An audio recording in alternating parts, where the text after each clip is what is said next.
Today's matchup, SK Telecom T1, KSV, beginning of the end. 2018 League of Legends Champions Korea Spring Split Wildcard.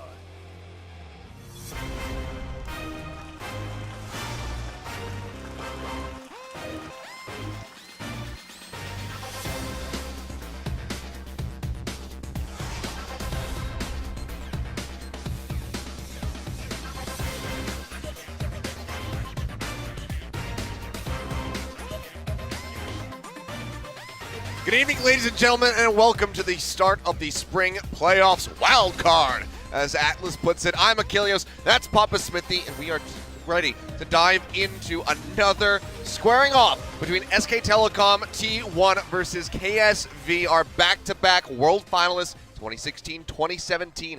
Now face each other at the start of the gauntlet. One of these teams will not be going through the rest of the playoffs here after today. And a lot of brass tacks to get to, Achilles. So many different things to discuss, but a lot of time to do so, hopefully. It's only a best of 3 today, guys. Yes. The wild card match is named so to differentiate it from the rest of the playoffs. Playoffs are best of 5. While this is technically part of the playoffs, it's the wild card match. It's a best of 3. Much less time for adaptation. You have to feel like whoever wins game 1 is going to have a big advantage in this series because momentum on a new patch, on patch 8.6, could mean everything. Yeah, especially given how many 2-0s we've seen throughout the season already, especially between these two teams, because SKT has come out on top every time these guys have squared off this year so far. So KSV going to be looking for a very major upset despite the form that SK Telecom found themselves in around the beginning of the split. They were able to bring it back. They secured their spot, and KSV managed to make it in to that 5th place spot by the skin of their teeth off the back of Jin Air Green Wings, able to take down the Rocks Tigers. But we'll go ahead and take a look because we're playing on 8.6. Not going to be 8.5 like several other regions around the world. We are moving forward with the live patch here. We'll be on 8.6 for the entirety of the offseason. So EU and NA LCS, they are on patch 8.5. We're on 8.6. Kai'Sa has been buffed, as you see on the screen. Basically everything about her got better, which lets you know that she will certainly be considered for play today. I was watching a bit of Challenger's career in recent times. I did not see a lot of her. People have been practicing her in solo queue. Let me look at the buffs and nerfs. The big one here, certain KT jungler, and I'm not talking about score, will be very happy to see some Lee Sin buffs. They are grouped in the compensation for the nerfs towards the big item for a lot of these AD assassins, in particular the Duskblade of Drakthar. But Lee Sin wasn't really going to that item too often. So Lee Sin buffs could mean something. Speaking of buffs, like I mentioned, a lot of these AD focus champions got a lot of compensation buffs. Small nerf to Xayah Rakan, with the Deadly Plumage no longer being as overwhelming in the Xayah Rakan lane, but we sometimes see solo Rakan or the Lovers bot lane being star-crossed Lovers being split across 2 teams, and a bit more power on the laning phase for Rakan. Yeah, one of our supports here today is one of those guys who does favor that Rakan, regardless of if it's tied with Xayah or not. Core JJ very certainly could bring that pick out here today, and we have the return of a very familiar item. Shirelia's Reverie has made its way back into the game. We had Righteous Glory, but it wasn't the same Achilles. You wanted that AoE increase, so no Philosopher's Stone. So we're going to see that as maybe we're going to have to be different on our calculation of kills, Achilles, because that Ignite buff, the first time ever that Ignite damage has been buffed in the history of League of Legends, including preseason patches, Season 1. We're going to see more people ticking down and dying to Ignite, and I'm okay with that. More kills is something I always enjoy. Yeah, so maybe we're going to see some people straying away from heal in the matchups, going for more aggressive styles with that Ignite to come through. And taking a look at the runes, of course, we have several changes here as well. But the Conqueror coming in is the big one on some of these top laners who really wanted Fervor for battle but couldn't have it anymore. Might be able to actually trade upon that. Jax top lane, Renekton top lane, both of them possible. But we'll talk about that more in-game. Let's talk about the end of the regular season, looking at KDAs. No surprise that this man, Khan, one of those international superstars, was top of the KDA rankings and top lane. Yeah, absolute domination from Khan Peanut as well in the jungle, coming very well ahead of everybody else score there in the 2nd place spot. Still going to be behind by 4.1 on that KDA. So Peanut was having quite the split, as was this man here, BDD, our regular season MVP. Yet again, back-to-back for him, but this time not sharing the title with Kuro. He wasn't able to keep a 10-season KDA, but damned if he wasn't up there and consistent. It will not be a clean sweep for Kingzone players as we move to AD carry. Our highest regular season KDA will go to Bang, 9.6, closing in on a 10 KDA over the season. Reckless was able to have an insane one in EU, but 46 games. It's a big number, and we even get some KT representation for that telecom war going on the bot lane as Mata wins the regular season KDA, and also with a bigger sample size than Effort in second place.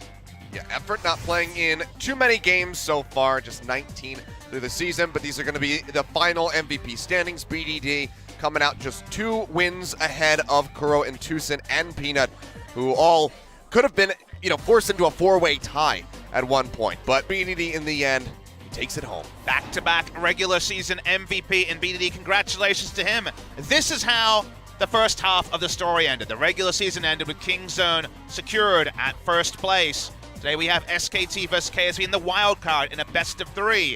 Winner plays KT, goes on from there, Afrika, and then Kingzone waiting in Busan. SpoTV bringing the grand final on the 14th of April in the Sajik Gymnasium, a very big venue. What could be a massive clash, whoever it is that makes it over to the final. So it's a bit surreal that we're here a couple of weeks before the final, and it's SKT versus KSV, because the last time these two teams met in a playoff scenario, it was the World Finals in the Beijing National Gymnasium, in the Bird's Nest, and it's such a different scenario here a couple of months later.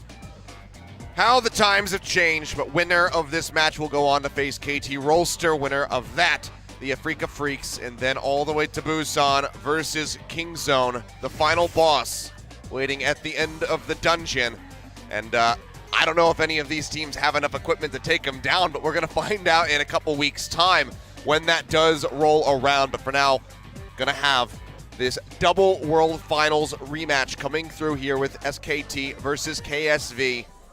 Look and at then some of the maybe we just go here. straight into a best-of-5 telecom war after this. You never know. But let's focus on the numbers here, Achilles. Look at things that have definitely changed over this year. Bang's KDA in that grand final, a 1.3. Bang was on everyone's lips. One of the reasons that SKT wasn't able to claim a victory over at the time Samsung Galaxy. He has had a wonderful season in summer to back up what was a relatively poor time in summer season in the grand final. So spring season has been a lot better for him.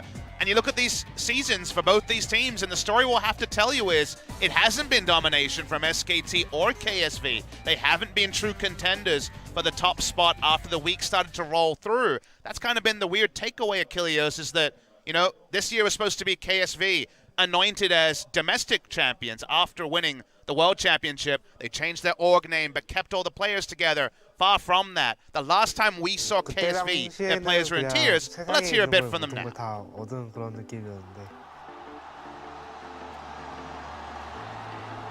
지금 와서 생각하면 그냥 추억이 됐죠.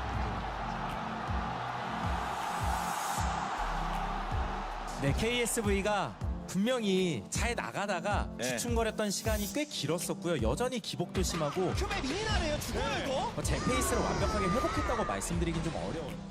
초반에는 아무래도 다 잘했던 것 같은데 해이해지기도 하고 몇 번 또 지다 보니까 이제 다 주눅들기 시작하고 잘하고는 싶은데 잘 안 되고 열심히는 하고 싶은데 열심히는 안 되고 저희의 실력은 이미 떨어지고 있었는데 지속되다 보니까 연패를 했던 것 같아요. 상당히 첫 5연패 수렁에 빠진 SK텔레콤이에요 현재. 그렇습니다. 지금 현재 보여주고 있는 경기력 페이스는 역대 최하예요. 개개인이 부진했던 것 같고요. 저도 실수가 많았고 9위까지도 한번 떨어지고 또 승강전 간다 이런 얘기까지 있었는데 진짜 무서웠거든요. 킹존이 KSB를 만약에 못 잡으면 프로에 못 갈 수 있겠다는 생각을 진짜 많이 했어요. 그래서 네, 오늘 KSV는 이런 중요한 경기의 그 압박감을 여러 번 경험해왔고 이겨내왔던 싸움이 너무 일방적이죠? 앰비션도 좋죠? 에이스 제제! 진짜 많이 울었어요. 울고 계속 울고 하늘이 나를 이제 포기했나? 떨어졌다고 생각했어요. 그냥 그게 마음 편하고 9승9패로 올라가는 것도 이상하다고 생각했고 에라 모르겠다 그냥 영화나 보러 가자 해서 끝나고 나오는데 혼자 올라가 있더라고요. 지민이한테 연락해서 고맙다고 했었죠.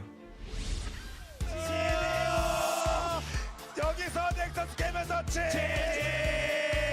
KSV 월드카드전 동체 진출! 어떻게 이렇게 운이 좋을 수가 있지 좀 그런 생각도 들고 재밌는 것 같아요. 솔직히 KSV가 어떻게 보면 저희랑 지금 되게 비슷했잖아요. 스프링 시즌이. 참 묘하더라고요. 작년에 둘이서 그 베이징에서 그 많은 관객들 앞에서 같이 게임을 하고 있었는데 몇 개월 사이에 와일드카드 4위, 5위에서 만나게 됐을까. 동지애가 약간 느껴지긴 했어요. KSV도 졌어요? 하면서 고통을 약간 분담하는 느낌? SKT도 운이 좀 좋았던 것 같아요. 진짜 예전의 포스는 없죠 이제는. 운타라 선수는 굉장히 소동적이기도 하고 주눅들고 하지 않나. 약간 팩트라서 좀 아프네요. 예. 물론 과거긴 하지만 제가 더 잘했던 것 같거든요. 트알 선수 같은 경우에는 아무래도 챔프폭이나 라인전 같은 게 아직은 많이 모자라다 생각해서 챔프포 문제로 여러 가지 말들이 많은데 제가 카드가 좀 많아요. 라인전 하면 제가 이길 자신도 있는데 누가 나오든 제가 다 먹어버리겠습니다. 연기 결과 보고 그런 마 한번 나오시는지 기대하겠습니다. 블라썸 선수는 자기 내키는 대로 게임하는. 앰비션 선수님이 경력도 많으시고 해서 중압감? 무섭습니다. 어쨌든 블랍썸 선수가 더 편할 것 같아요. 블랭크 선수가 좀 변수가 많은 것 같아요. 이게 제가 더 어렵다는 얘기 아닐까요? 저도 앰비션 선수가 더 어려워가지고 저도 하루 선수가 다 하겠어요. 어차피 이겨야 할 상대들이라서 누가 나와도 상관없는 것 같아요. 선구가 요새 좋아요. 느낌이, 폼이나. 제가 정글이었으면 일단 무조건 압살이죠. 그 두 선수를 솔랭에서 부숴본 경험이 많기 때문에 정글 계보가 좀 바뀌었을 수도 있는데 언제나 좀 아쉬워요. 크라운 선수가 폼이 안 좋다는 얘기가 많았잖아요. 근데 이제는 그 말이 좀 해당이 안 될 것 같거든요. 저는 크라운 선수 잘생겨서 좋아합니다.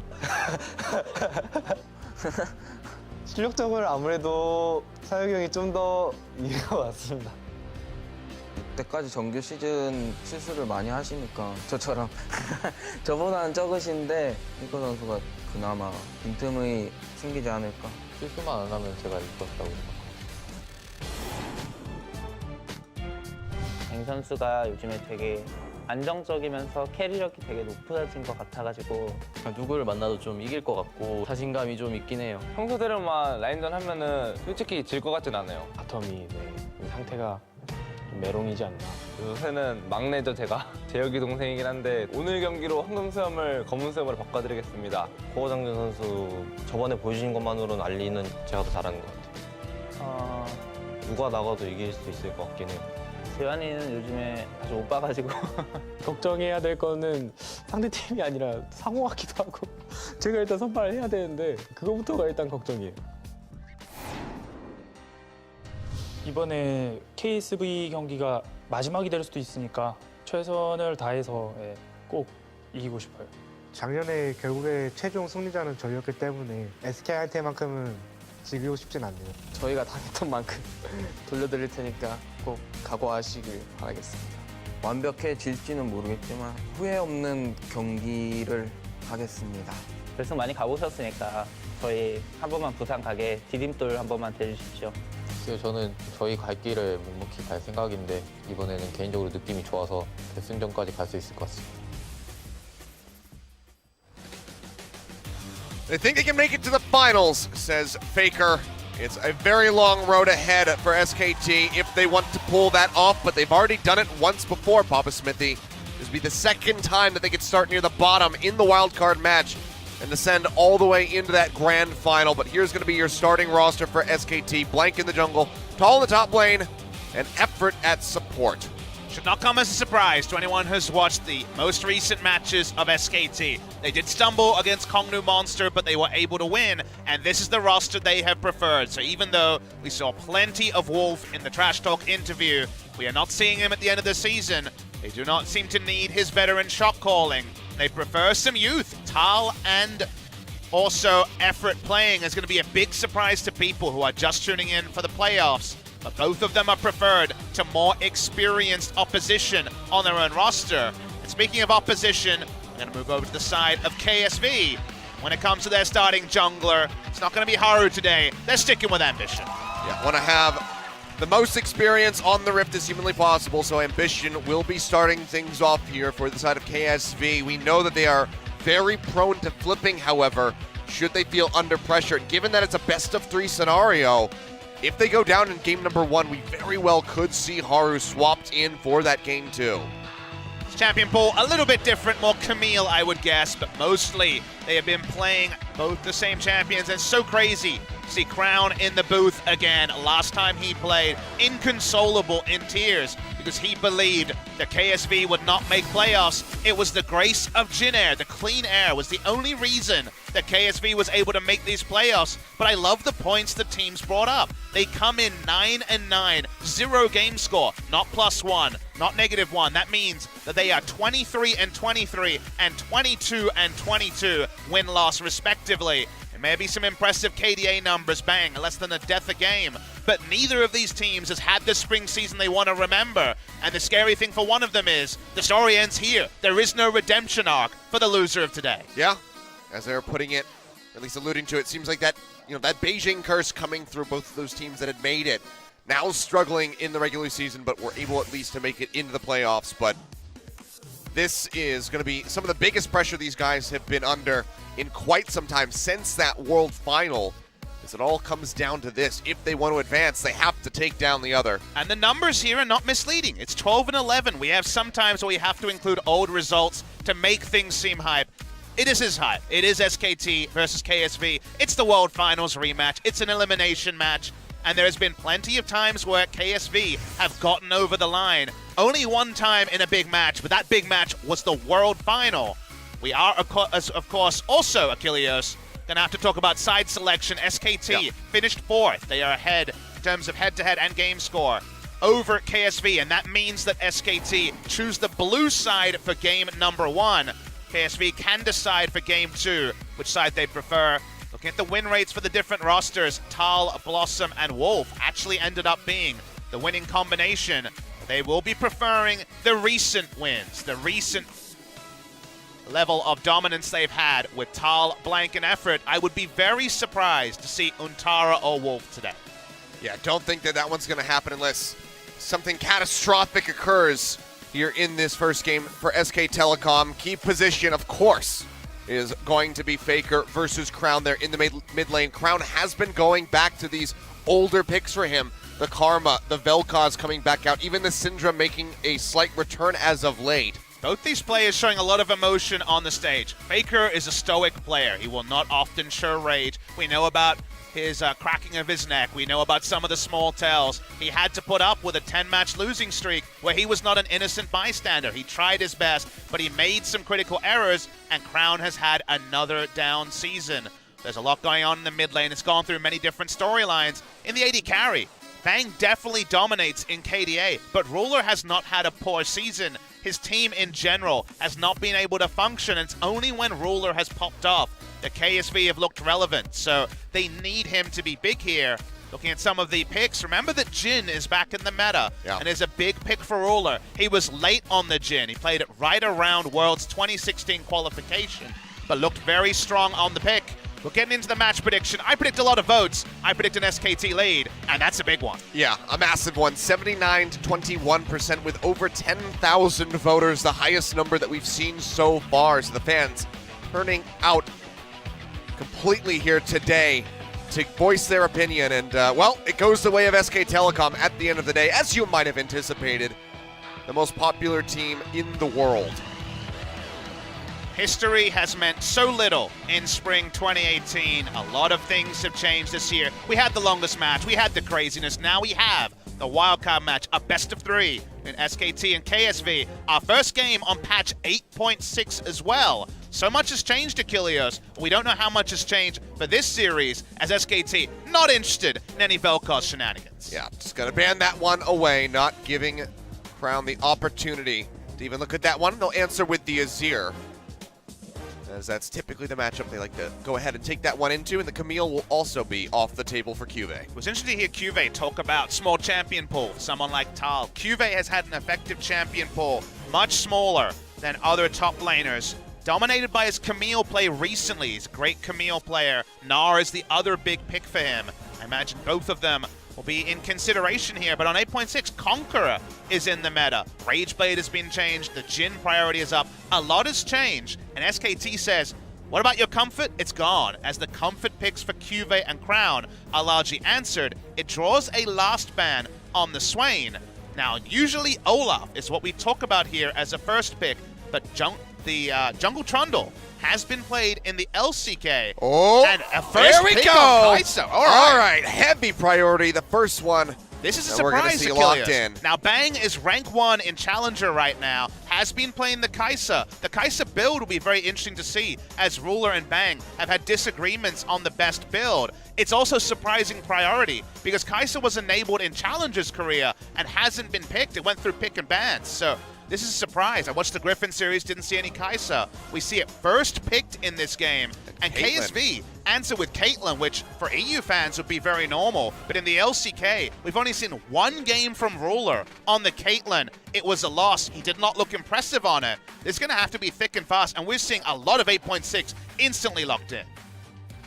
That we are. Galio very swiftly picked up here for Faker, so maximum comfort. A hover over the Nidalee. But that would be a bit of a reach, and that's going to be the Trundle coming through. Could always be flexed to the top lane, but as you're saying, has been rising in popularity in the jungle. And this is a really interesting point to make, because my first thought is Jungle Trundle, because that is what has been seen as an answering pick into the Olaf. It'd be our first Jungle Trundle in forever. In fact, Cloud Templar, one of the Korean casters, might have been the last player in the LCK, then Champions, to play Jungle Trundle. But we have Tal on the team. Tuhal is the correct pronunciation. Yep. It means to lock in Trundle. He's 2-0 on the Trundle, so it's a true Trundle flex pick because of what has happened in other regions bleeding over to the LCK playoffs. Well, yet again, maximum comfort here for Crown as he just retreats back onto the Karma. A very consistent pick for him. Always an outside chance of that being a support Karma, so we'll talk about the flex picks here. It would be an intense pushing lane, and Kai'Sa's wave clear in the early game is nothing to write home about. So it could be Core JJ returning to the range supports as well. Speaking of range supports, SKT says, well, that's probably going to be Crown as they ban away the Morgana support. Core JJ has played almost 20 games of support Morgana recently. Again, a big pick in other regions. I feel like there's been a lot of time for these players to look around, see what's happening in other regions, and try to bust it out in the LCK, because we're seeing innovation on patch 8.6. Innovation, experimentation, whatever you want to call it. It certainly is spilling forth here, which just gives me that much more hope for the rest of this playoff run as we continue down the gauntlet and see what the other teams have been focusing on as well. But final ban following up on that rise will be Tahm Kench taken away by SKT, and a Gangplank locked in for KSV out of the top lane. Expecting there to be tank top laner, but Cassio top is a big pick for Tal. This is going to be a Cassiopeia top lane into the Gangplank to try to target him down. So Jungle Trundle for the first time in a long time. The Alistair is what Effort brings back, talked about it in the trash talk. A lot of new stuff on SKT, and then the Galio that was the defining pick for Faker in Worlds last year. Go to KSV. They can choose to just run the Karma mid like we originally assumed. Core JJ jumps onto Ultra Comfort. To me, the jungle matchup is the big one to talk about here. Trundle is seen as a counter pick. It has a lot of options against the Olaf at level 3, also at level 6.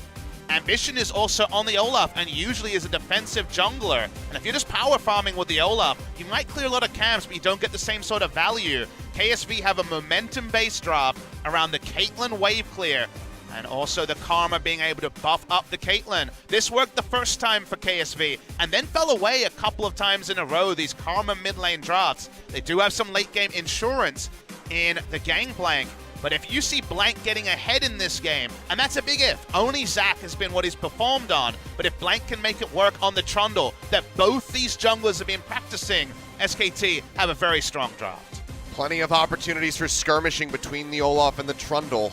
Nate Sustain built into the kits. We'll see if these guys are going to be invading on each other, if they're going to play super safe here in game number 1.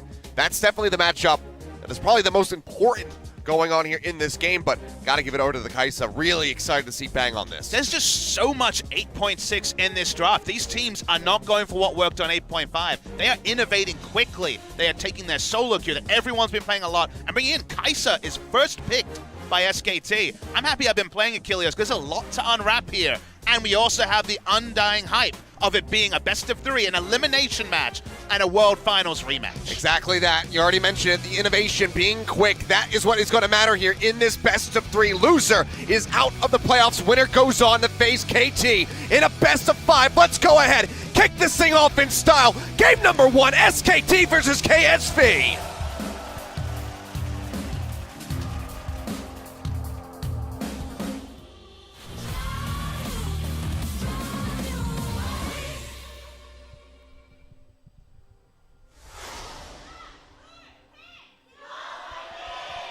생성까지 30초 남았습니다. Welcome to Summoner's Rift yet again. Casio top for Tal. Oh yeah, it's a tilter right there, as we all know. I haven't cast a cast top in a while. Fly high SKT T1, and of course the fans have come out in droves. Kilios, the tickets sold out in basically the blink of an eye. Less than 1 minute to sell out almost the entire playoffs. A lot of people frustrated, asking about those tickets. They're all gone, sadly. Not everyone in attendance just yet. It's early here in Korea, but the people will get here for at least game number 2. They'll need to, as the last 4 of the wildcard matches have been X Team beating Afrika Freaks 2-0. Afrika happily will get their first best of 5. But let's talk about KSV's history in Korea, because people remember, this is Samsung Galaxy. These are the world champions. The other storyline was, in playoffs, they have never won a game. They have never won a series. They have always struggled in the best of 5 phase. Now they find themselves in the best of 3. And let's see how they do that. Unless it's the regional qualifier, in which case they excel. Different type of players. Different type of pressure as well. And one where they're usually shutting down KT, not SK Telecom. So we will see the Kai'Sa first picked in this game. Not using the sick pink chroma that is endemic of a different game. Going for a different chroma here is Bang. The build is very interesting. The first build that rose to prominence was from Deft, which was Essence Reaver into situational item, usually the Phantom Dancer, Rapid Fire Cannon, one of the Zeal items, and then Infinity Edge, so a pretty traditional build. The new build that's seeing a lot of prominence, I actually tried to ask a few pro players where this build came from. Some people said Korean solo queue, some people said NA solo queue, is the Death's Dance build that Ruler has been preferring in solo queue. Death's Dance as a first item into the newly changed Rageblade, buffed in some ways, changed Rageblade into National's Tooth for all 3 evolves at 3 items. And while it doesn't sound like a traditional damage build, it does insane damage as well at Kilios. So I think Essence Reaver is what Bang has been preferring, so we'll wait and see what he decides. But Rageblade synergy is pretty big on the Kai'Sa as well, so that's going to be a fun one to track. Well, it's going to be slow and steady as she goes to start things off. Crown trying to poke down Faker, but with the Galio, he's not going to be taking nearly enough damage to force him out of that lane. Now, we should mention again, Caitlyn comes in, not being a big pick in Korea. None of the bot laners here have been able to find much value. Especially not for Ruler. Not for Ruler. 0-1. He played it in one of the most recent series. Didn't seem to have the hang of it. Obviously, he's played it before, but when it comes to playing it once again in the current meta and the matchups that you're so practiced on, the Varus, for example, from Ruler, Caitlyn's a different thing. Big range advantage over the Kai'Sa. You would consider this to be a winning lane for the Caitlyn, but for now, lane control's pretty heavy on the side of SKT, despite there being a huge range discrepancy. And if you're not getting through laning phase with turret damage in a range advantage Caitlyn lane, you're not having a good time when it comes to the macro required for KSV to take over the mid game. Yeah, already push going in underneath that turret with Bang pitching out ahead as far as CS is concerned. Faker gonna flash away from that tether, so good pressure coming out of Crown here. Heard from him in that interview. Faker said, as long as I don't make a mistake, I should beat him. Getting forced out of lane that early and losing your flash. A minor one, but still a mistake. A lot of things to talk about in this series. You talked about how in the regular season it was SKT 4-0 over KSV, and a lot of people come in today expecting SKT to win. But there's some other really interesting stats to talk about that we may have to hold the point, as Cassio's going to have to deal with an Olaf. Oh yeah, he's going to be zipping his way in. Axe not going to connect, and Tal is going to be perfectly fine to stick around. We have 5 teams in the playoffs in Korea, so we're just looking over the runes. You do see Presence of Mind, which is a pretty big one. This could be indicative of the Death's Dance build being opted into to try to circumvent some of the mana cost restrictions you'll have. You don't go for Essence Reaver, but again, it's very much experimental. Oh, he's flashing in for it. Optimistic. They will stay alive at the end of the day, but flash down for him. Orange helps keep him up. It's a really good matchup for Cassio. If it's pure 1v1, didn't have to use his flash. When Olaf came in, he's able to just do standing damage that QV has no way to respond to. But Pulverize in here, looking for Ruler. He'll jump away with the 90 caliber net trap. Not going to catch. Effort there at the end of the day. Just looking to trade up, but takes a bit of damage, but he's got the sustain there as the Alistar, so he'll be fine. Caitlyn so much on the back foot in this game. Was no Varus ban, remember. Could have been the Varus. Varus changed a bit with the build paths changing his bot lane. Ambition comes over the wall, headbutt there from Effort, flashes away from the Q. They'll flash in just to start up the concussive blows. They will get the lockdown, and First Blood goes over to Crown. Stopping by just to say thank you very much. Takes that for himself with the Mantra Q. And that's something that Effort's been guilty of a few times this season, both at the start of the season when he was the starter and also back into the roster. He has gone on those vision walks alone and been caught. Does it on Tom Kench a lot of the time. This time on the Alistar. Be down in summoners. It could also mean lane control for all the core JJ and the bot side. First blood of the postseason goes the way of KSV. Oh, petrifying gaze there. QV's QV does not have the flash. He's just going to die. Tall very swiftly returns here. Puts a kill on the board for SK Telecom, trying to nullify that first blood for KSV. Second game on the Cassio, looking a lot better than the first time, which was a loss in that series against BBQ. Wasn't a blind pick this time, and it's a really good matchup into the Gangplank, who just can't take standing damage trades. None of his builds will help him in the 1v1 either. Are you going to delay your Trinity Force for a more Malmortius or even a Hex Drinker? Hex Drinker, yeah. Sounds awful if it comes to the actual ability to play out the team fighting phase as the Gangplank, so might have gone into Resolve Tree. Maybe no Klepto on the Gangplank, but there's not going to be any lane control either. And that's why they need bot lane to actually hold the Kai'Sa accountable. Because if they're getting pushed in top and bot, and Galio starts roaming, it could just be curtains for the side of KSV. Yeah. I mean, Hero's entrance coming through with the Killer Instinct as well. Suddenly, everybody's on top of you and you're just dead. Sorry, QV trying to recover from this is going to be pretty brutal. He's already down by 600. Taunt not going to connect there as Faker gets rooted down and Crown will flash away. Bang was shown on a River Ward there, coming through from, I believe, Crown. Could have been Ambition as well. Yeah, just thrown down there into the pit. Just a small thing to talk about when it comes to form against top 5, because SKT 4-0 over KSV definitely puts them in good standing for this series. SKT against Afrika, Kingzone, and KT, the other 3 teams in the playoffs, are 2-12 this season. 2 game wins and 12 game losses. They have not been able to be competitive against 3 out of the 4 teams in the top. You look at KSV, again, 0-4 against SKT, not good reading. KSV against Afrika, Kingzone, and KT are 7-8. They're almost 50% win rate against some of the best teams, including Kingzone, in this league. So while SKT are very well set up for this series, KSV actually have the better record against top 5. What part of that history matters, what part doesn't matter, we'll get to revisit, but it's fun to see that this has been the one matchup that SKT has looked really strong in. Blank just going to go ahead, clear out the control. We'll revisit this Ocean Drake. We saw him start it up once, but the roam from core JJ forced him back. See if he wants to go for it again. For now, will not be doing so. It's just going to path back in, pick up that red buff, and QV is not having a good time. Down by 21 CS already here in the top lane as he tries to get some minions back here by using the barrels. See a BF sword first on the Kai'Sa. Seems like it's probably going to be the Essence Reaver build going to be coming out in this game. Whatever build you go with the Kai'Sa, you can do a lot of assassination. Her ultimate is not a damage ultimate, it's a gap close ultimate. Yep. Gap closing here. Blank trying to throw down that pillar, so Effort can get in range, but just can't do it. So members of KSV will be able to exit with their summoners still up. Game plan here is going to be very interesting to track from SKT because Cassio, she wants to stay in a short lane as long as possible. Just kill Gangplank over and over.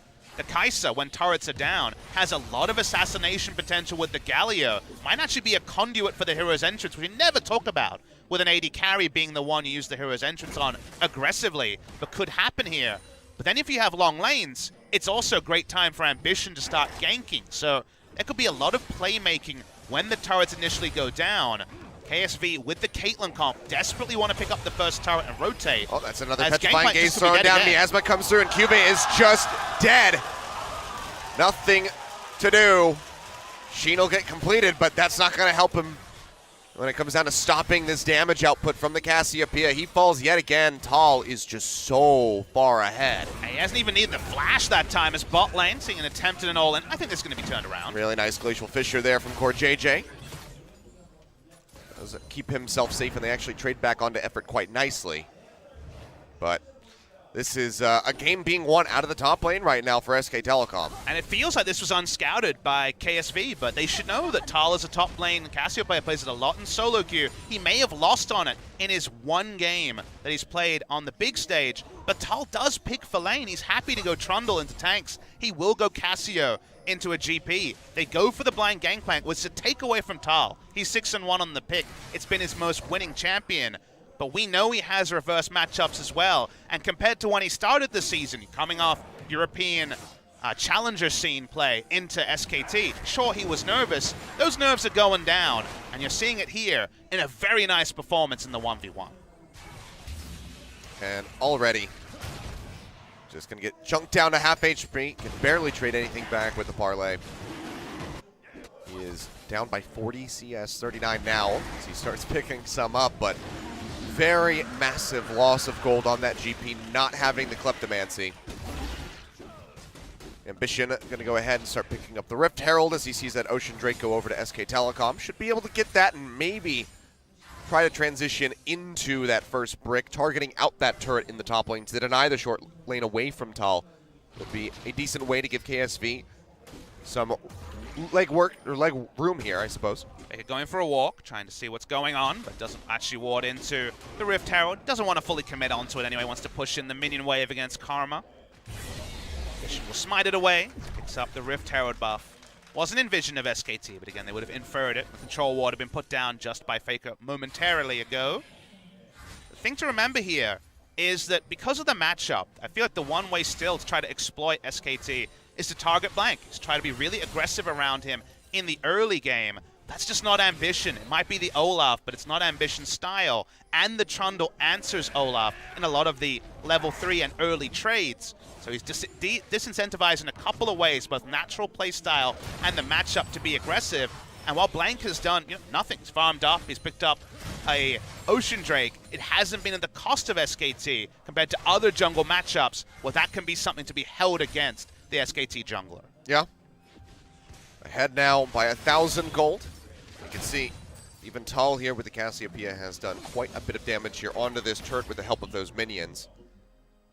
KSV looking to get those concussive blows procced against effort to lock him down. Maybe try to force out the ultimate, but won't be able to do so. No all-ins when you're working on your Essence Reaver. Already has the gold for it, 200 gold after these 3 items complete, but all about the back timings here in bot lane. Crown has gone the earliest power spike build with the Athenes, so he's trying to have as much utility as early as possible. Ardent Sensor being worked on second. No Archangels in this particular game. Small nerf, but still going to be a very popular choice for a lot of our control mid laners. It's a 20 to 15% on the shield now. Which means just a little bit less of a payoff when the Seraphs is complete. The top lane payoff came really early, as Tal already has 2 solo kills on QV. QV kind of has to ult turret most of the time. He's almost lost the turret solo as well. No jungle intervention from either side. I think he's just going to give this one up. Hasn't used the ultimate, and now Tal maybe pushing forward, throws down the ultimate. Perhaps try to trade something back. Petrifying Gaze doesn't connect. He takes a lot of damage, but Blank is here. They don't know where Olaf is, so they don't want to go, and they see the Predator mark, so they think better of it. Galio hadn't been able to push mid lane, so wasn't there with the hero's entrance. They already got the objective, so why greed for a 3rd kill? No need to do that. The Cassio pick pays off dividends. Not often you see a counter pick on blue side. Gets so much value in the top lane, but KSV went for the gangplank takeaway. And Cassio's trying to take away the game from KSV, purely from the 1v1. It's been a pretty good look so far, you'd have to say. Team fights here are so messy from the side of SKT, though. They're not really about the team fight. They can pull it off that way, but at the end of the day, largely going to be about the dive, and the only conduit for Hero's entrance outside of, situationally, the Kai'Sa will be the Alistair in most cases. I imagine we'll see Blank go for the Xerxes special and go for a Zeke's Convergence second as Trundle. Sort of thing I never considered, but it's a really cool idea, is that we only see Zeke's Convergence rush, in the LCK at least, from the Rakan, because you press R to initiate, and that's when the fight happens, and that's when you get the 50% damage amp. Well, guess what? When Trundle ults the Olaf, whoever's in the front line, that's a good time to start a fight also. So it is also great use of the Zeke's convergence. We saw it on Skarner as well from Yankos in the EU-LCS semifinals. So I think more Zeke's convergence is likely to be seen in the LCK. See a little bit of head-to-head here. It's still 2 minutes till Cloud Drake spawns, but the vision mission happening very early on bot side. Yeah, both sides just posturing around, clearing out these control wards as best as they can, so it will just be a trade of vision at the end of the day. What we doing with that Rift Herald ambition? He's bot lane. He really wants to get the Caitlyn Yeah, going. he's going to have to go ahead and channel that. It was almost expiring, so we'll pop this one. And now KSV, under threat of losing that tier 2. Like, going to take a bit of damage there from Crown. At the end of the day, the tier 2 is not that important. It's more gold, but really KSV need to double down around Caitlyn because she's gone for a build that says, I want to push. That's exactly what Shiv into the BF sword is. Static Shiv was nerfed on this patch for less wave clear, but it's still Caitlyn. She has great wave clear. She very much wants to go to short lanes and push them down, whereas on the side of SKT, their AD carry functions best in skirmishes and also assassination. She wants to avoid that scenario wherever possible. While the charge doesn't actually get the turret down, we'll see if Ruler and Core JJ can return and get this turret soon. Not if Blank has anything to do with it. Well, a bit of damage, all that they're going to find off the backside of the Rift Herald.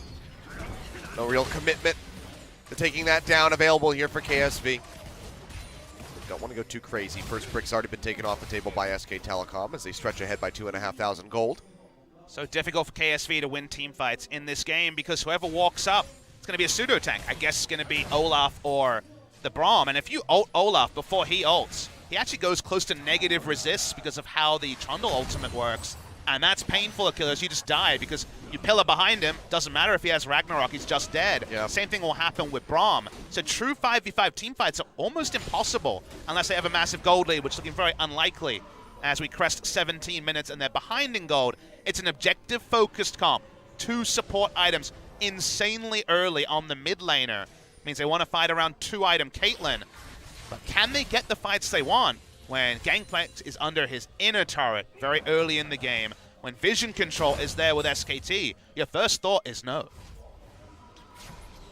And Ruler, you would have to expect, if he gets hit by that petrifying gaze, he is just gone in this fight. No escapes, really, other than the 90 caliber net, and multiple ways for people to jump on him. So if he gets caught out by that, even with a QSS, I expect the Caitlyn is probably just dead. Second Dragon now going over here to SKT as Blank jukes out on that Q. Will not get slowed down, will not get stunned up, and he'll just be able to exit. So KSV, late to the party, lose out on another map objective. Again, no 8.6 competitive data points. There was some 8.5 Kai'Sa in the LPL. We'll hold the point for now. And Taunt coming down there onto Ambition. Pops the Ragnarok, but the pillar interrupts him. He'll just go ahead and run away. Effort now coming around the side. Gonna get spotted. Good check there from Ambition with the axe. First 8.6 Kai'Sa in competitive outside of Challenger.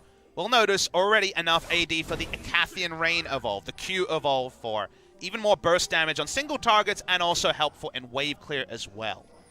So 100 AD between the Essence Reaver and the Pickaxe.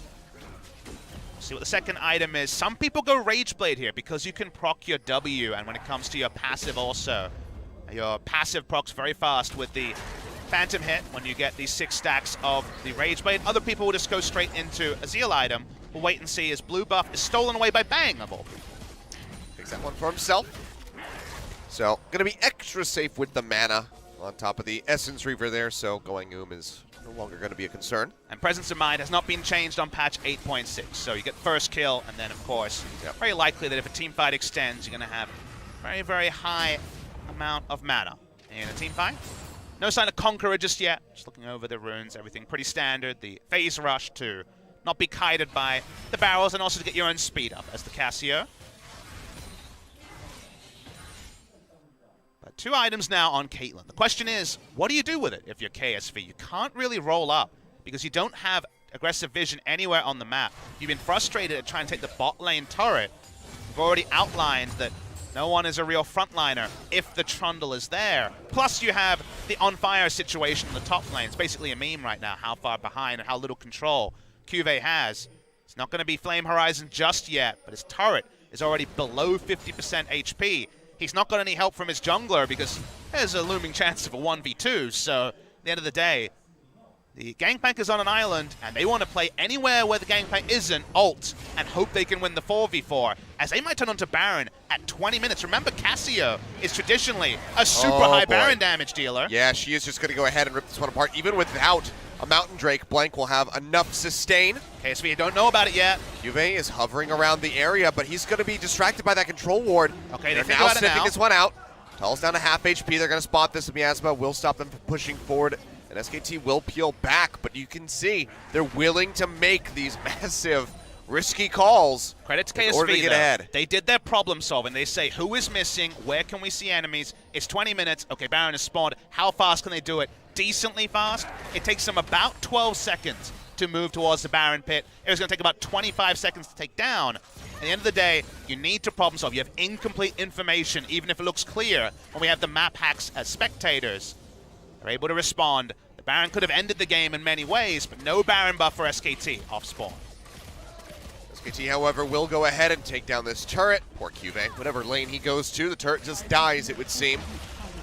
As Ruler and Core JJ have been rotated up towards that top side, so Bang just going to go ahead and get a second one for SK Telecom as they keep pushing forward with the gold lead. Hasn't been a massive snowball lead that they've been building up rapidly, but is steadily increasing. And it's not, it is Rage Blade second, so it's not going to be a Zeal item. You're not looking for your CDR and the full value out of the Essence Reaver in this build. It's a lot about mana regen, getting the Q active, and then also being able to abuse the new Rage Blade. Rage Blade was buffed in some ways and nerfed in other ways. No longer as good a first item on Kog'Maw and Varus. Insane on Jhin. Guys, Jhin is, with fourth item, Rage Blade. Insane on this patch with how it's calculated. I believe that'll be changed on 8.7. It is live on 8.6. But also in many ways, it builds better. It hasn't been relevant in this game. But before, you built a recurve bow, a pickaxe, and you felt really bad about the blasting wand and the recipe together costing a lot of gold. It was 1725 gold usually sat on to complete it. Now it's an amp tome and 690 gold. It's actually only 1125 gold, so 600 less gold you're sitting on is a big indirect buff to some of the best abusers of the on-hit being applied twice passive, the Devourer effect. And Kai'Sa's another one of those because how her passive interacts means a lot of missing health damage to a single target. So single target burst is what this Kai'Sa has. She's basically an assassin in AD Carry's clothing. Baron just being postured around here by both teams as they try to get some vision control. KSV will be able to move in at the end as Faker's going to get locked down, pops the taunt just to try to draw a crown in. Maybe to get a turret shot and have effort set up for that headbutt pulverize, but not going to be found. KSV do get some room to breathe as they push into that upper side of the river. Get some vision laid down, something that has been lacking severely on that side of the map for quite some time. Weirdly, the best news story for KSV is that SKT's Baron duo in many ways is Cassiopeia and Kai'Sa, and they can't be in the same spot because Cassiopeia is best used busting the Gangplank in the bot lane and having the teleport. So amusingly, it's going to be hard to group their insane Baron damage threats together. Means while their Baron threat is decent, it's not quite as big as the Cassiopeia. Here we go. JJ gonna get jumped on. Now effort trying to kite his way back. They're not gonna get rooted down, and Ambition has to flash to the other side of that pillar. Beautifully placed by Blank does cost them that, so KSV will be able to exit. No kills going over to either side. Flashes down from the support and from the jungler respectively. Very refreshing to see Olaf look vulnerable, but that's what Trundle can do with the pillar. Used to be the Ghost Olaf being countered by the Jarvan Cataclysm days. Now that we have Flash Olaf, Trundle is the most reliable way. Stop getting any value out of that ultimate. Has to flash away. No terrain gain on either side. Cassio goes back bot lane, and we regroup again, Achilles. Just keep doing it over and over again until somebody dies or until a Baron goes down. KSV in the meantime looking to get their first dragon of the game. Ocean, another one coming through.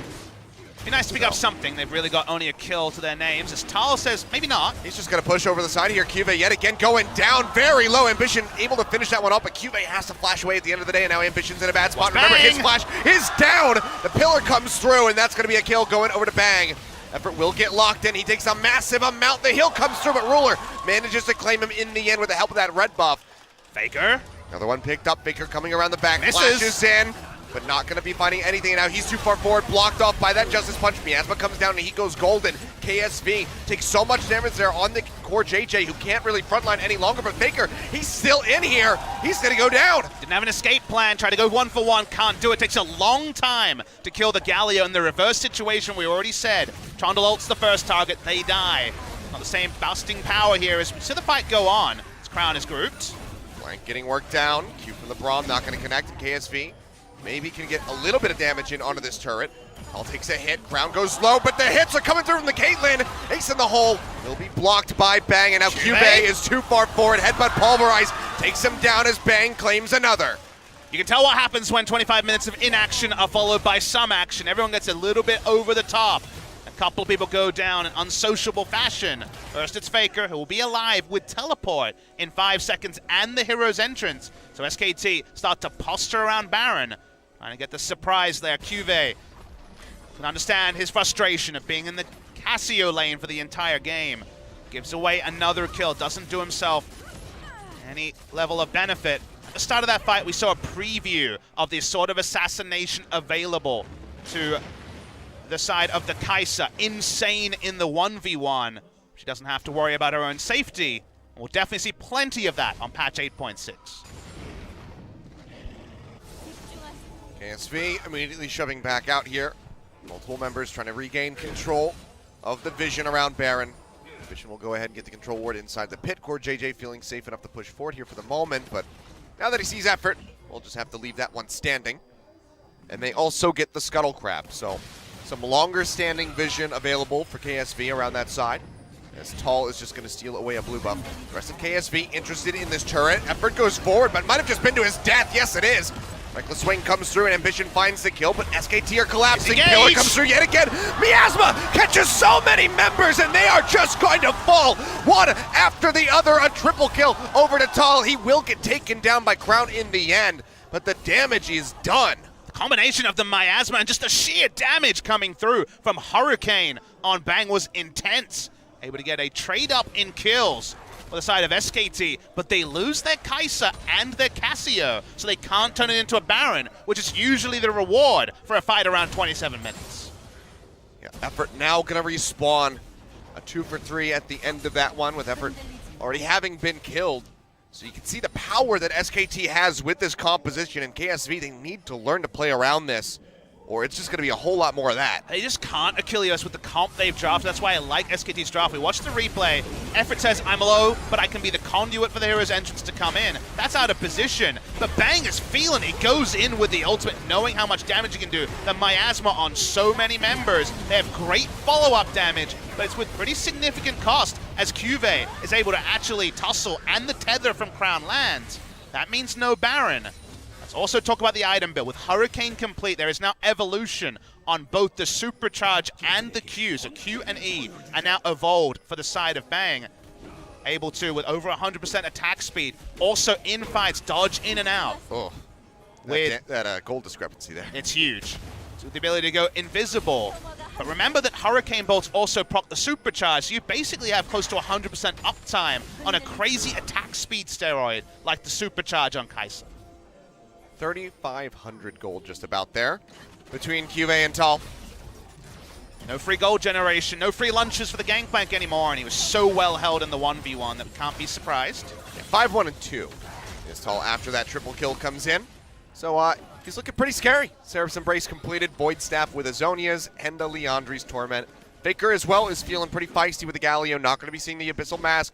He is going for the AP. Zonia's Ludens on top of the fully stacked Rod of Ages and Sork Boots, just for good measure. So Faker wants to claim some lives. To me, KSV need to keep playing the maps. They can't opt into 5v5. I feel like in almost every way SKT has their answer. Strondor will make anyone attempting to be a frontliner vulnerable. And guess what? Cassio and Kai'Sa will instant kill you, basically, with sheer damage. So there's almost no way to pull off these team fights unless you have a big terrain advantage around the Baron with control wards, or if you're just playing in the open and sieging. That's really the only place I see this happy is there's going to have to be the Ragnarok. Right, Ragnarok popped. Ambition tries to go back in the trade a little bit back. Mirage comes down. Effort and Bang both low. He tries to flash away, and Effort will make it out here with his life as Faker comes in. With that entrance, will just Justice punch his way to safety. SKT's going to be on the retreat, so KSV able to push forward here for the moment and likely take down this turret in mid. That's their first of the game, 30 minutes in just about. Need a team being if they proactive can there. finish it off. But end up being KSV trading up. They're going to get the turret after all. Mid lane turret goes down. KSV and SKT both seem very tenuous around that play, knowing that at 30 minutes the cost can be high. But that's the advantage. The one advantage KSV have is if you have one of those fights where the big engage ultimates are on cooldown, the reset for KSV to go mid, Mantra Inspire to movement speed, and auto-attack a turret with traps is much quicker than the hero's entrance coming off cooldown. So the fallback for KSV into Siege is the one area around the game where they can actually get advantages on SKT. It's all here at the moment. We'll just burn down this Ocean Drake and do so solo with no problem. That'll be the third for SK Telecom, and the last one spawned before we see the Elder pop his head out. So set up nicely for that one is SK Telecom, because you think about the true damage coming through off the back of this Kai'Sa and this Cassiopeia, and it just sounds disgusting. KSV will have to fight tooth and nail to stop that once the Elder enters the rift. I see the build coming through from Galio. It's gone for the Ludens. First time we've seen Ludens Galio in the LCK, so 20% CDR there. Most Galios go Transcendence for another 10%. Depending on the rune page they use. There is Sorcery second here for Faker, who went Aftershock for the early resists. But high CDR for the hero's entrance returns. Again, Kai'Sa, really good in skirmish. 1v1, 2v2. In 5v5s, if your tank line is stronger, which I believe it is, very strong. In sieging, well, that's the one area she's not really set up for, even with the range buff, 525 range. Nothing massive, so for now, SKT unable to break the mid lane turret. That's delayed their game plan as they want to play around Baron, peel, put down a pillar, and kill the first map. Shout out to Tal, who did get that Flame Horizon at the end of the day. Has had it for a little while now. Blank throws down the pillar. Couple members of KSV going to be slowed up. But Blank already takes a bit of damage there, and the shields will just help KSV eject themselves from the fight. Mantra on cooldown for about another 10 seconds, so something to return to, but SKT, it's all about posturing. One control ward at their entrance, one in the river for KSV. No forward vision for either team, though. Makes them so tenuous in these 5v5s. Another pillar down. Faker goes over. He catches multiple members with the taunt. Core JJ throws out the Glacial Fissure. Only gets a pop up there. On to effort, and now Tal comes around from the side. Takes a big chunk of damage from Ruler, who trades it back. Tries to keep them out of the fight, and nobody's going to die yet. KSV push forward yet again, poking out. With the Qs from the Caitlyn, with the axes, Faker goes forward, but he might just be punished for it. As the Zonius keeps himself alive, and Ambition is there, and he takes him down with a reckless swing. So good at kiting out. They're really using the Inspire so well here at KSV. They're going to turn on to Baron from this, you'd have to think. They're able to disengage. All flashes are used, but then SKT goes back in without actually being in right formation. So all summoners being down on both sides, basically, is turned around, and KSV should get Baron. Yeah, the shields will go ahead, keep Ambition in the fight. He can sustain off the swings from the W. 5,000 health from the Baron. Coming through, Tull getting ready to rejoin, and KSV has peeled off. They get the lockdown there on the Blank. Bang, firing off, gets most of that damage blocked there by Core JJ with the Unbreakable, but he is still dangerously low, and now SKT maybe just looking for this mid turret. KSV is trying to find their way in. Pillar stops them from getting there, gets in the mid lane turret. Effort goes forward, but can't find anything. The Ragnarok pop perfectly timed, but Bang goes over with the R. The Killer Instinct helps take him down, but maybe he's overextended. He has. Ruler punishes him. We have Lee Syndrome. There's some Kai'Sa Syndrome too. If you take that R, you're never sure exactly where the fallback will be. He swaps his life for the enemy jungler. Not worth it as an AD carry, even if the Smite and Cassiopeia is on the Rift. It's our first game of Kai'Sa in the LCK. There's plenty of bugs to be worked out, both in terms of build path and in terms of approach. But SKT, they're just going to go to Baron anyway, because they saw the full reset from KSV. They are going to hard commit to this one. The TP now coming through onto the backside. Cube getting ready to arrive. Get it. No barrage available. He's going to have to try to seal this one out, but the miasma comes through, and SKT will be able to get the Baron, but can they make it out with their lives? Kiting up towards the top side of the map where they still do have that turret, but KSV is hot on their heels. They're going to engage this. Tull going to get locked down. Petrifying Gaze comes through. He finds one. Will be Crown going down. The Redemption not fast enough. They deny one buff, and that's going to be it. Both these teams have made some pretty big calls, some wrong calls, some right calls. At the end of the day, both these teams are 9-9, 0 game score. Neither of these teams have been dominant, but we're seeing the in-the-moment calls actually separating the teams. You lose your AD carry, you remember, wait, we have Cassio, and we see the entire enemy team disengage. We do have the ability to rush down the Baron, and that's the correct call from SKT that they wouldn't necessarily have made 3 weeks ago when their fortunes were a lot more lean. Really close stuff here between both teams. Not clean in either way. You do take away 1 Baron buff here, but a top laner swap for a mid laner is not a big win either way. So 3 Baron buffs remaining here as Bang had not respawned, so SKT have that to work with. Odd timing on that statement, Papa, because right now they are 9-9 with 0 match score. That's true. I appreciate that. I always love when a plan comes together. What we've learned about these comps so far, because we're still learning a lot of the analysis around the Kai'Sa in particular, is that KSV do have a very strong fallback if the first target doesn't die. If they have flashes up, Olaf walks in, he gets ulted by Trundle, he flashes away, and then the enemy team, if they've used too many of their ultimates, then Mantra Inspire can just win the game through pure movement speed and the Caitlyn free hitting. SKT, with the right terrain, can delete that first member, then they should win the fights more comfortably. A lot of conditional statements there. All you need to know at home is that these fights are very, very even as we go on. And maybe the Kai'Sa position needs to be a little bit more safe. However, the Death's Dance is complete, not rushed by Bang.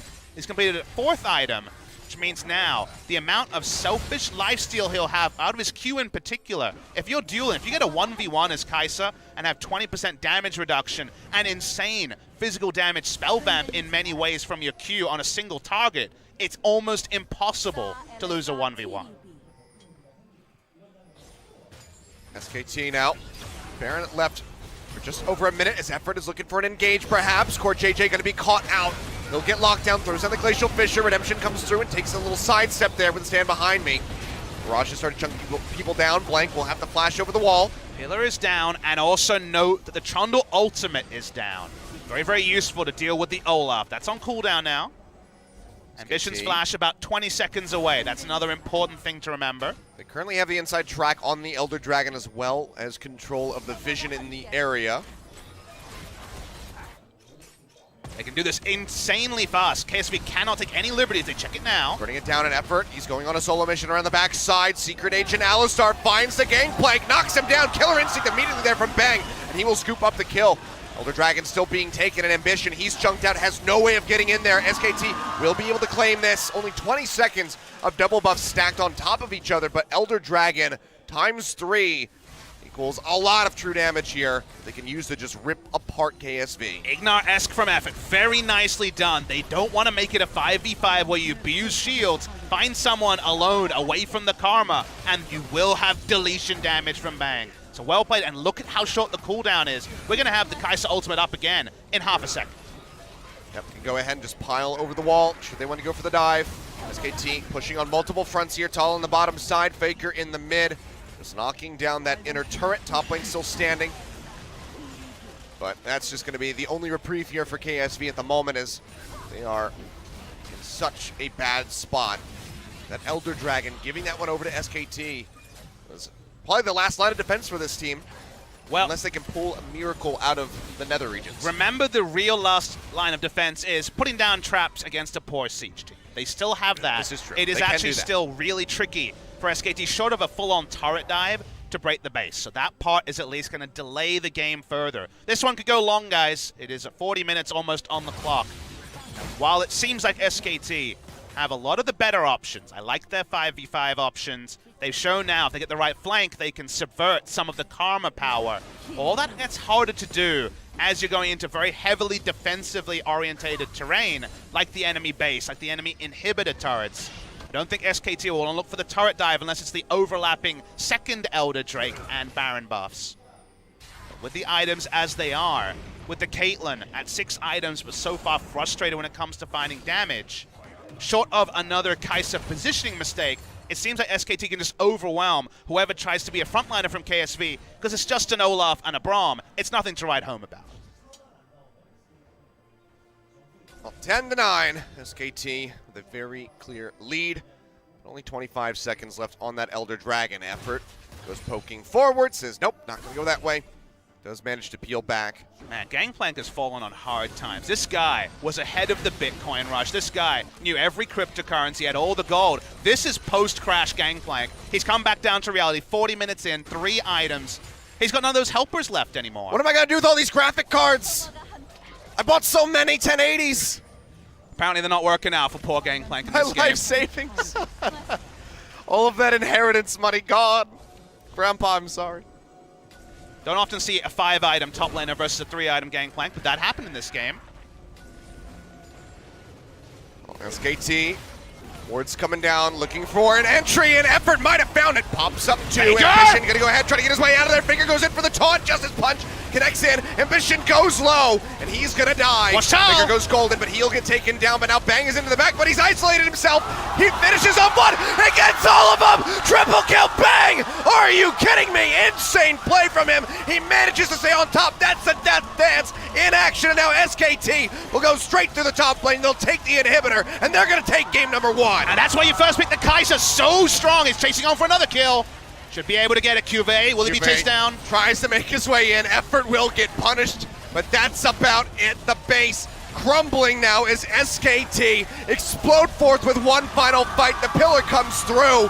Bang gets another one. He debuts the Kai'Sa. They first pick it, and you can see why. SKT, game 1 over KSV. If you don't keep track of the cooldowns, if he feels it, if he picks the right moment, lock in the death stance, lock in a triple kill for Bang. Really nicely done there by SKT. It was a delayed but good victory. I love the draft. I felt they won this game through the drafting phase, and yet KSV were able to play with their strengths to a point until a pin drops, Kai'Sa gets a triple kill, and the game is just done. An absolutely explosive finish there for SKT. Now KSV, backs are against the wall. Reminder, this is a best of 3, not a best of 5. KSV has potentially one more chance to put a win on the board, force that game 3. Otherwise, SKT, they're going to the best of 5 stage. They're facing off against KT. I mean, SKT had the answer key, Achilleos. They had the Cassio into the Gnar. They had the Kai'Sa priority, which seems to have been vindicated. They also had the Trundle into the Olaf. So even on paper, there was a lot to like about SKT. This was a really team engage. After the right score is down, you think, okay, maybe we're fine. Then Galio, and they dive in. But watch the Kai'Sa. Chooses her moment, gets into the backline, exhausted. If you don't mind, even through a redemption, look at how much healing you're able to do when you have the Death's Dance. You understand why other people rush this item. Insane team fighting from Bang gets SKT over the line. And Bang, rank 1 in Korea, says I can beat anybody, and he is showing it there with that Kai'Sa. A triple to go ahead and finish it out. Absolutely stellar play from him. SKT got to be feeling very good as they get ready to move into game number 2. KSV, on the other hand, they need to recover very quickly. They need to adapt. And will we see this man in the booth in game 2? Ambition was there at the World Finals. Will it be Haru in game number 2? Backs against the wall for KSV. Plenty of questions about who's going to be on the roster here for KSV, how their draft is going to differentiate, and what side they're going to be on.